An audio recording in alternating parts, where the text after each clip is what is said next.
Hello, it's Hannah from CroStiCrochet Designs. Welcome to our Christmas crochet along for 2020. Welcome. This Christmas crochet along is going to actually be a sampler blanket. Sorry, I can't get my words out today. A sampler Christmas blanket. So our first row is this gorgeous granny square in this beautiful red. To do this and to participate in this, you will need your yarn in your favorite Christmas colors. This is DK yarn.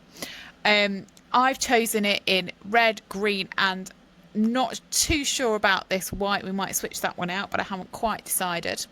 So let's move that out of the way. And in order to do it as well, you will need a crochet hook. Now the size will vary depending on what weight yarn you choose. I've used a 4mm for my DK. Need some scissors, a wool needle for sewing in your ends, and a row counter if you use one. So let's get started. Now, as I say, this is our granny square. We're going to do 10 granny squares. We're not all going to do all 10 in this video, but I'll show you how to do one, and then you can do the rest in your own time. So we're going to start this granny square with a magic ring. Now, I will show you, there are two methods to starting a granny square. I'll show you both, and I'll also show you why I prefer a magic ring to start, but the other way is absolutely acceptable as well. So this granny square, as you can see, is crocheted all in one colour. You can do yours in different colours. You could do yours in a mix of all three colours if you wanted, but this one is done in a single red. Now this granny square pattern that I'm going to show you is absolutely perfect for any granny square that you like to do. So it's transferable across anything that you'd like to need a granny square for. So the first method of starting a granny square is the chain 4 method. So I should say that I'm not really going to show you how to do the stitches in this video. So if you do need a video like that, there are videos on YouTube. I will also have some on my channel, so do check those out. So I'm going to quickly chain 4,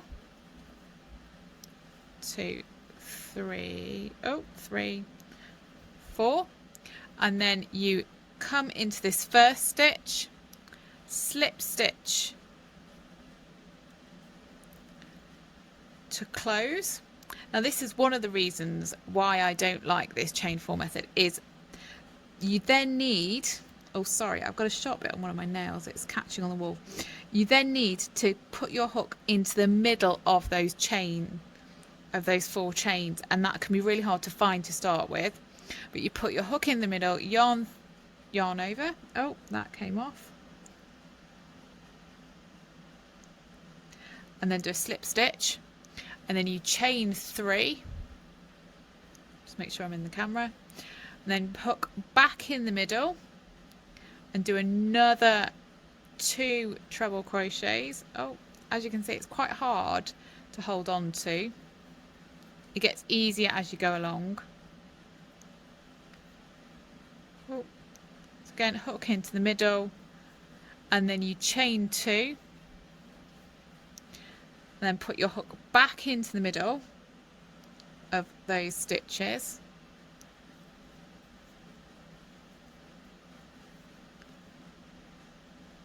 And then do another block of 3 treble crochets.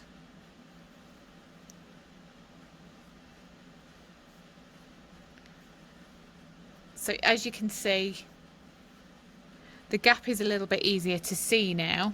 Oh, I keep wandering off the camera. But I will unravel it because we're not going to do that method today. But here's a sampler of a granny square made up using the chain 4 method, and I'll go over why the other reasons as to why this isn't my favourite method once I've shown you the magic ring method of doing it.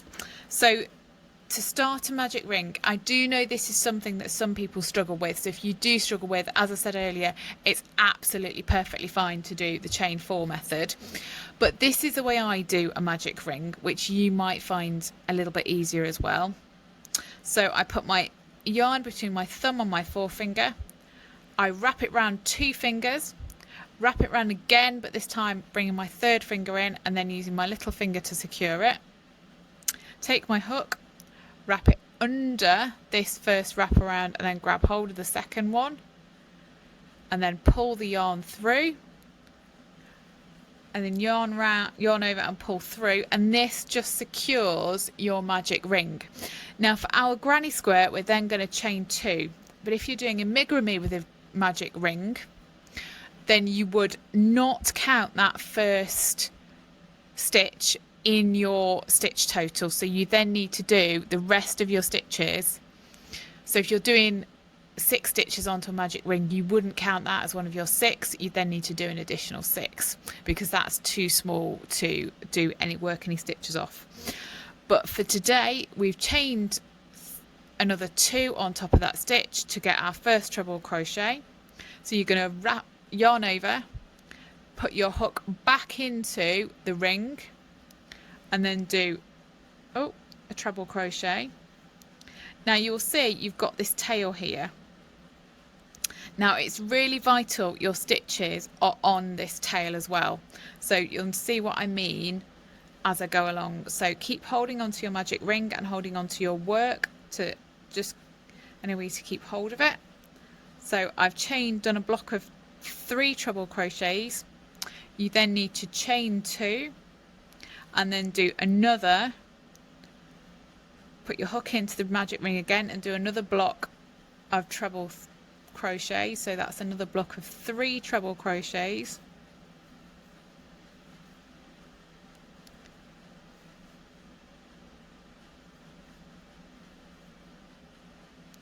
And then another chain 2. Now you will see as you go along that this tail, you start to work your treble crochets along the tail.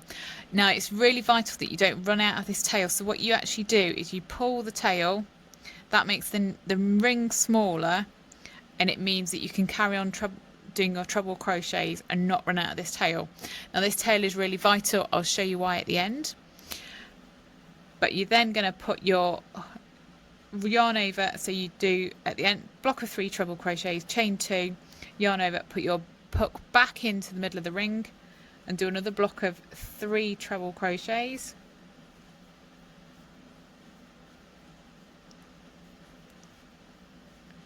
chain 2, and then again pull the tail if you need to, and then do a final block of 3 treble crochets, chain 2, and then you should have 4 blocks of 3 treble crochets with 2 chain spaces in the middle. And then in order to get it to be a little bit more of a square, you then pull this tail tight, and what that does is that then gets rid of the hole in your magic ring, and then you slip stitch into the top of your first treble crochet to close the round. So the big reason I prefer this way of starting a granny square is that you don't get a hole in the middle of your granny square. So if I just bring my little sample back in again, you can see that there is a hole just there in the granny square. It's not that big, and if it doesn't bother you, absolutely fine, but I prefer no hole in the middle of my granny square, and so that's why I like this method, because it enables me to tighten that hole. And what we're going to do now is I'm just going to pull up a loop and we are just going to thread a wool needle. Now it's really vital, if you are using a magic ring, whether that be for amigurumi or whether that be for this granny square, it's really vital that you thread a wool needle, thread it to a couple of the stitches, and then fasten off.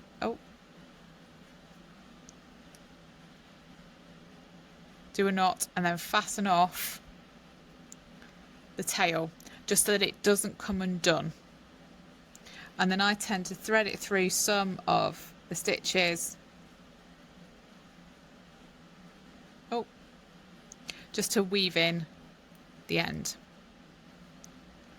put it through another couple just to weave in the end, and then you can cut off the remainder, and that just stops your yarn tail from coming undone. Okay, so now we've done our first, this is our first row of granny squares. So we're going to do this, as you can see, this one is all in one colour, but you can do multiple colours for the different rows if you like. If you would want to do that, then what you would do is you would cut it here. I'm not going to, because we're going to carry on. Pull the yarn through, and then you would actually join your new colour in that 2 chain space there, or in this one if you prefer. But what we're going to do, because we're going to do it in a single colour, we're actually going to, I'm going to bring this closer to the camera and I'll just wait for it to refocus. We're actually going to slip stitch along these 3 stitches. So put your hook in the top of the next treble crochet along. Use your fingers if you have to. Yarn over and then slip stitch. And then in the next one along, yarn over and then slip stitch. Now sometimes this one can be a little bit trickier, so if it's really tight, don't feel like you have to, but I'm going to try. Oh, I just think it looks niche if you can get it in this one, but it's not essential if you can't. Sometimes it is a little bit tight.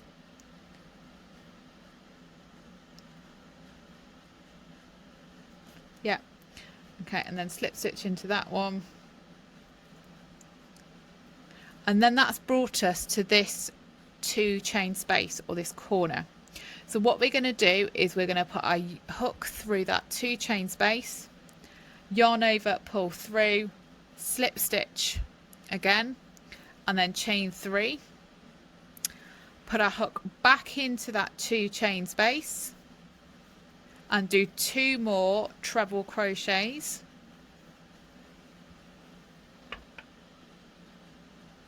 I'll just draw up some yarn. Chain 2,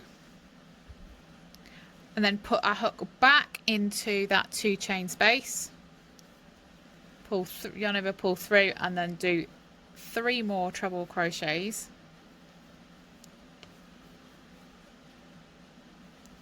And this is what I would call a corner. So 3 treble crochets, 2 chains, and another 3 treble crochets. Then we're going to chain 1, and then we've got to this corner here, this 2 chain space here, so hook into that 2 chain space, 3 treble crochets,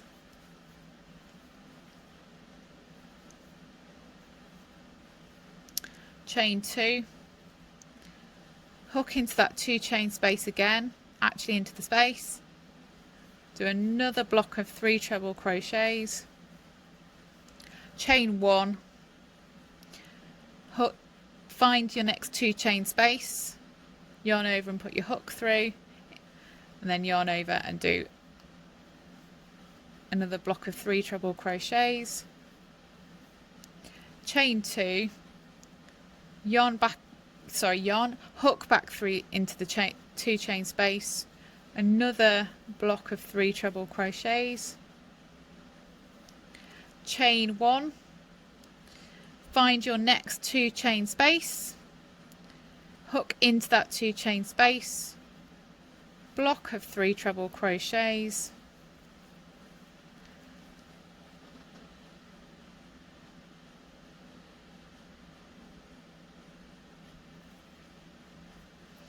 chain 2, and then hook into the 2 chain space and a block of 3 treble crochets, chain 1, and then you can see we've reached our corner here again. So find the top of that first treble crochet and then just slip stitch into it to close your row. Oh,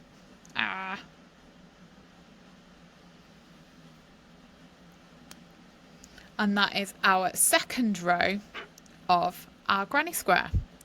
So again, if you're wanting to do multiple colors, you'd fasten it off here, and then you would add your next color into this 2 chain space here, but we're just going to slip stitch along like we did before to reach that 2 chain space. Again, this stitch next to the 2 chain space is often tighter, so do feel free to avoid it if you want to.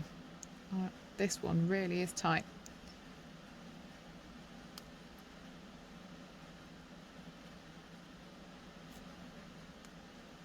So we are going to avoid it.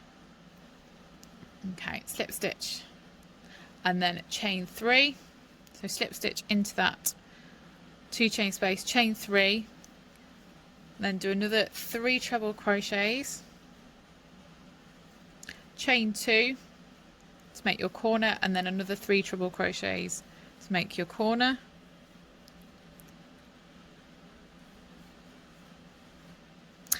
Chain 1. Now you will see here that we've got our single chain space that we made earlier by just chaining 1, and into this we are going to do 1 block of 3 treble crochets. Now the easiest way to remember it is when you're doing a corner is 2 chain spaces, and you do 2 lots of 3 treble crochets into a 2 chain space, and what that does is create a corner. On the side is always 1 chain space, and you do a single block of treble crochets. So chain 1, we've reached our corner, so another corner, so 2 blocks of 3 treble crochets with chain 2 in the middle,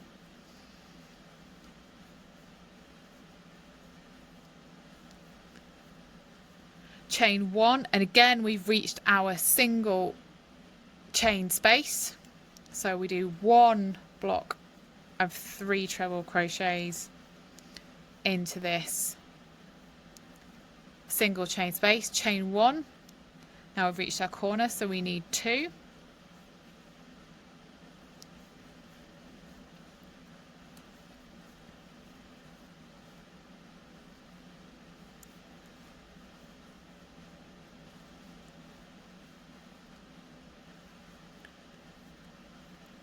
chain 1.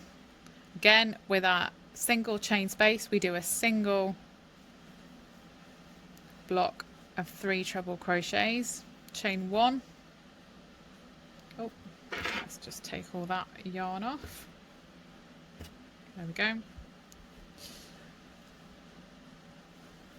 So we reached our corner, so we do our corner, so 3 treble crochets, chain 2, 3 treble crochets all into that 2 chain space,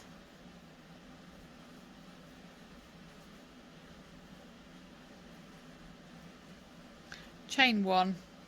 We've got our last single crochet space here, so we're going to do our last block of treble crochets, chain 1, and then, as I said, and then we've reached our corner again, so do the same, find the top of the first treble crochet and slip stitch into it to close. This one's not wanting to get my hook in it.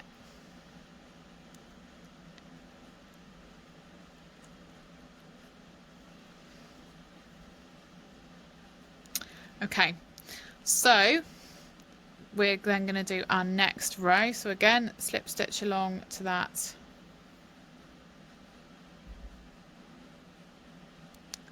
two chain space,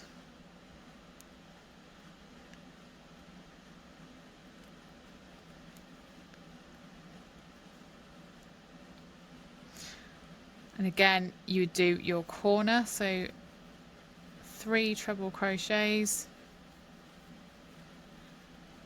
2 chains, and then 3 treble crochets again, chain 1, and again you'll then find your single chain space and do a single block of 3 treble crochets into that one chain space, chain one. Now instead of coming straight to a corner, you'll notice that we've got a second chain one space. So again, you would do a single block of 3 treble crochets into that single chain space, chain one, and now we've reached our corner, so we can do 3 treble crochets, 2 chains, 3 treble crochets,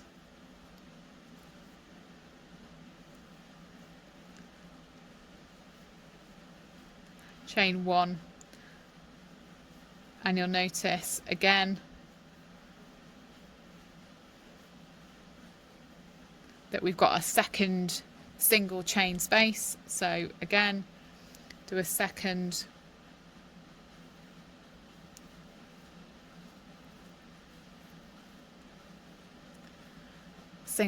single block of treble crochets, and then we've reached our corner. So we do our corner. So I'm going to finish this row. I'm not going to talk while I'm finishing it because it can be quite repetitive with me saying the same thing, and I think you've probably got the idea by now. So I will just finish the row without talking, and then I will meet you at the end and we'll have a bit of a chat about where we go from here.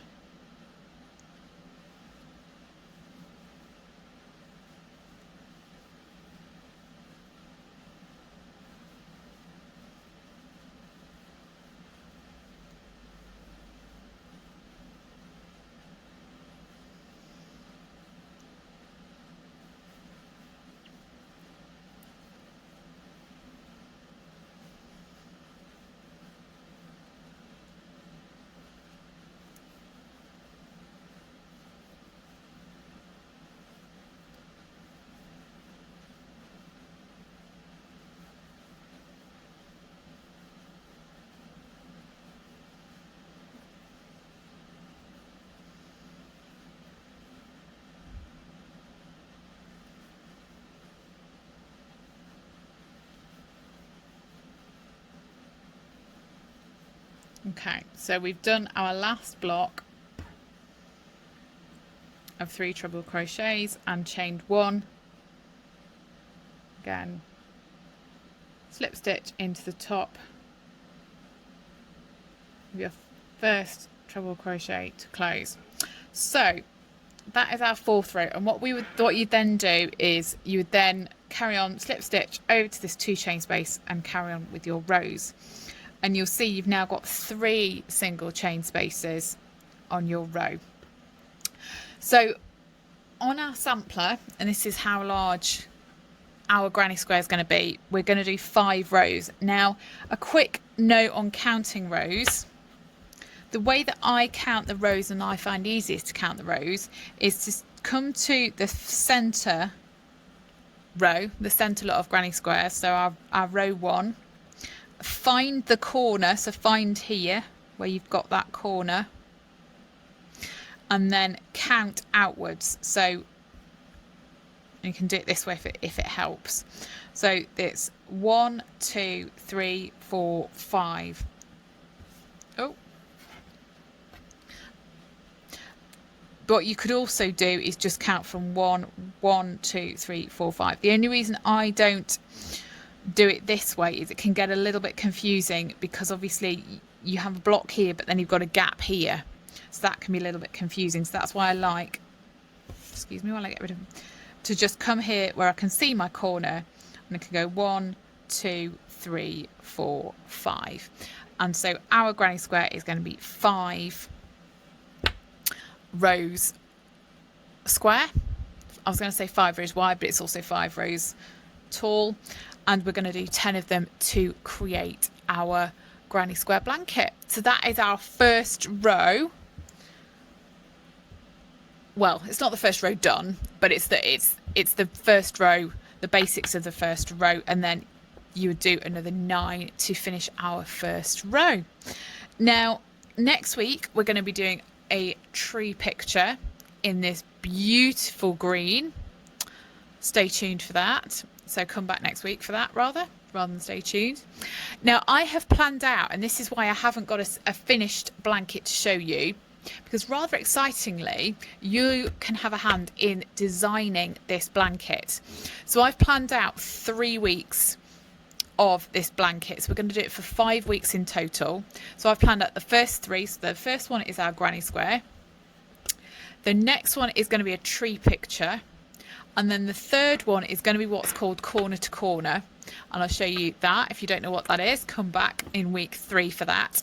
But there are 2 more weeks still to plan. So if there's a stitch that you want to see that can be made up into a square, then please do drop me a comment. Please do direct message me, and I will see what I can do. So that's the rather exciting part to this sampler blanket, is you can have a plan, you can have a part in designing it. So I hope this has been useful. I hope this has been interesting. Please do come back next week for the next installment. If you want to see more of my videos, please do press the subscribe button, which is in the links below. Please do subscribe to my channel, and if you ring the bell, you can get notifications of when I post more videos. If you like this video, please do give me a like using the like button. That'll just show me whether people are watching and whether people do like it. And come back next week for the next installment. Thank you very much, and I hope you enjoyed it. Bye.